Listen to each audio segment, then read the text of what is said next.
Assalamualaikum warahmatullahi wabarakatuh. Halo semuanya, saya Andi Setiawan BED. Ada begitu banyak orang yang telah mengalami kegagalan, namun tidak banyak yang memiliki sikap resiliensi dalam menghadapinya.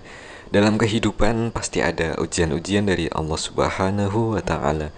Oleh karenanya, sabar dan resiliensi diri perlu ditingkatkan dalam bersikap.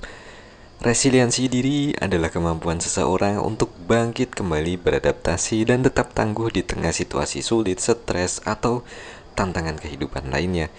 Ini melibatkan serangkaian keterampilan, sikap, dan proses yang memungkinkan individu untuk mengatasi kesulitan dan bahkan tumbuh lebih kuat dari pengalaman tersebut.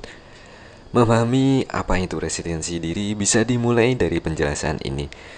Resiliensi atau ketahanan diri merupakan hasil dari kekuatan yang ada pada diri individu sehingga mampu beradaptasi terhadap kondisi yang tidak menyenangkan yang dialaminya. Menurut Goldberg, resiliensi adalah kemampuan atau kapasitas insani yang dimiliki seseorang, kelompok, atau masyarakat yang memungkinkannya untuk menghadapi, mencegah, meminimalkan, dan bahkan menghilangkan dampak-dampak yang merugikan dari kondisi-kondisi yang tidak menyenangkan yang sedang terjadi, atau bahkan mengubah kondisi kehidupan yang menyengsarakan menjadi suatu hal yang wajar untuk diatasi. Jadi secara singkat, resiliensi diri merupakan kekuatan dalam diri kita dalam menghadapi berbagai situasi yang tidak menyenangkan. Berikut ini ada beberapa aspek penting dari resiliensi diri. Pertama, ada kesadaran diri, yaitu mengenali emosi dan reaksi diri sendiri terhadap situasi sulit. Kedua, ada pengelolaan emosi, kemampuan untuk mengendalikan dan mengelola emosi seperti kecemasan, kemarahan, atau kesedihan.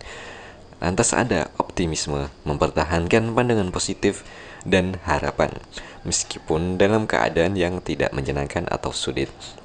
Kemudian ada empati dan dukungan sosial, mampu merasakan dan memahami perasaan orang lain serta membangun dan memelihara hubungan sosial yang mendukung pemecahan. Lantas ada pemecahan masalah, keterampilan untuk menemukan solusi kreatif dan efektif dalam menghadapi tantangan-tantangan kehidupan. Lantas fleksibilitas, kesediaan dan kemampuan untuk beradaptasi dengan perubahan dan tantangan yang tidak terduga. Kemudian ada tujuan dan makna hidup, memiliki tujuan yang jelas dan merasa bahwa hidup memiliki makna yang dapat memberikan motivasi dan arah saat menghadapi kesulitan-kesulitan. Resiliensi diri tidak berarti tidak pernah mengalami kesulitan atau stres, tetapi lebih kepada bagaimana seseorang merespons dan mengatasi situasi tersebut secara efektif.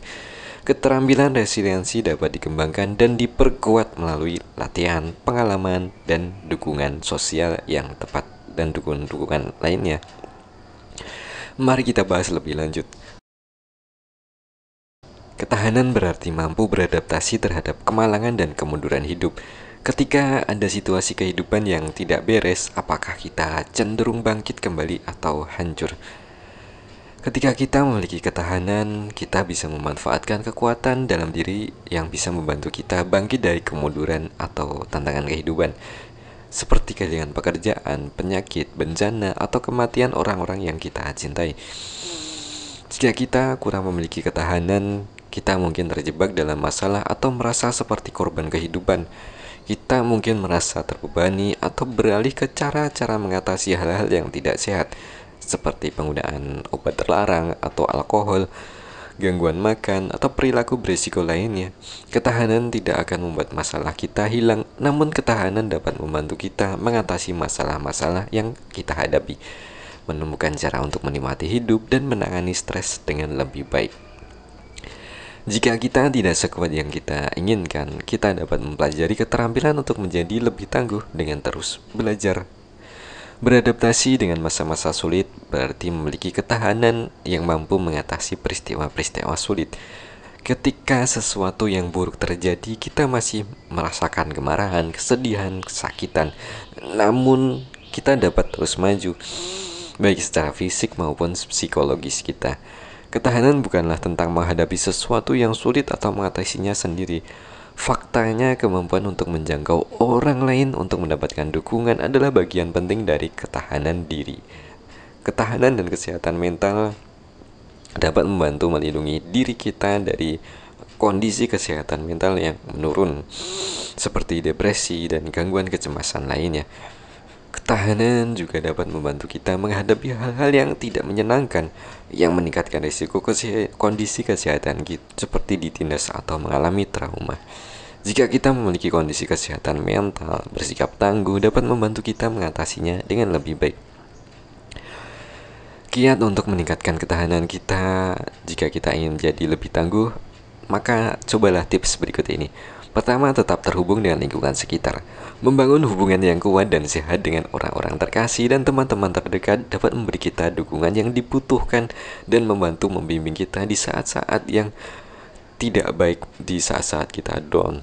Terhubung dengan orang lain dengan menjadi sukarelawan atau bergabung dengan kelompok agama atau kelompok-kelompok lainnya bisa meningkatkan ketahanan diri kita. Selanjutnya, jadikan setiap hari menjadi bermakna. Lakukanlah sesuatu yang memberi kita rasa sukses dan tujuan setiap hari. Tetapkanlah tujuan yang jelas yang dapat kita capai, yang dapat diukur untuk membantu kita memandang masa depan menjadi lebih penuh makna. Lantas, belajar dari masa lalu. Pikirkanlah bagaimana kita mengatasi masalah di masa lalu. Pikirkan tentang apa yang telah membantu kita melewati masa-masa sulit. Kita bahkan dapat menulis tentang peristiwa masa lalu dalam jurnal untuk membantu kita melihat pola perilaku kita dan membantu memandu pikiran kita di masa depan. Selanjutnya, tetaplah penuh harapan. Kita tidak bisa mengubah masa lalu, tapi kita bisa selalu menatap masa depan dengan cerah. Bersikap terbuka terhadap perubahan memudahkan kita beradaptasi dan menghadapi tantangan baru tanpa rasa khawatir dan gangguan kecemasan. Selanjutnya, jaga diri kita, rawat kebutuhan dan perasaan kita sendiri. Lakukanlah aktivitas dan hobi-hobi yang kita sukai, sertakan aktivitas-aktivitas fisik dalam rutinitas harian kita, tidur yang cukup, dan lakukan beberapa makanan yang sehat. Makan makanan yang sehat, latih cara mengelola stres, cobalah cara-cara untuk bersantai seperti jalan-jalan, meditasi, yoga, dan pernapasan. Tentu beribadah. Lantas selanjutnya, mengambil tindakan, jangan abaikan masalah kita. Sebaliknya, cari tahu apa yang perlu kita lakukan, buatlah rencana dan ambil tindakan yang diperlukan untuk bisa pulih dari trauma atau kehilangan yang besar. Namun perlu kita ketahui bahwa hidup kita bisa menjadi lebih baik jika kita mengusahakannya.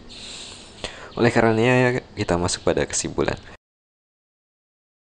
Menurut Thomson, memaafkan memiliki 3 aspek, yaitu kognitif, emosi, dan kemudian perilaku yang diperlukan untuk mengubah transgresi atau pelanggaran, sehingga respon mereka terhadap pelanggaran tidak lagi respon yang negatif. Selain itu, menurut McCulloch, perilaku memaafkan memiliki 3 aspek, yaitu avoidant, yaitu membuang keinginan untuk menghindar dengan seseorang yang pernah menyakiti perasaan kita. Lantas, kedua adalah revenge, yaitu membuang keinginan untuk membalas perilaku yang tidak menyenangkan terhadap seseorang yang pernah menyakiti perasaan atau menyakiti kita. Ketiga ada benevolent motivation, yaitu termotivasi oleh niat baik dan mampu memberikan respon positif serta mempunyai keinginan untuk berdamai terhadap seseorang yang pernah menyakiti perasaan kita. Dari aspek-aspek memaafkan di atas dapat disimpulkan bahwa individu dikatakan sudah memaafkan jika dalam konteks avoidance menghilangkan perilaku menghindar, revenge menghilangkan perilaku balas dendam, dan benevolence motivation mempunyai niat baik mengarah ke hal positif. Akhir kata, semoga kita bisa membangun ketahanan mental dalam menghadapi berbagai peristiwa kehidupan yang tak terduga ke depannya. Tanamkanlah dalam diri kita bahwa kita pasti bisa menjalani kehidupan walau keadaan begitu berat. Selalu yakin bahwa setiap kesulitan pasti ada kemudahan. Dan memaafkan penting untuk dilakukan untuk membebaskan diri kita, untuk memberikan aspek positif dalam diri kita sendiri. Terima kasih telah mendengarkan sampai sejauh ini. Saya Andi Setiawan. Sampai jumpa di video selanjutnya dan jangan lupa subscribe. Assalamualaikum warahmatullahi wabarakatuh.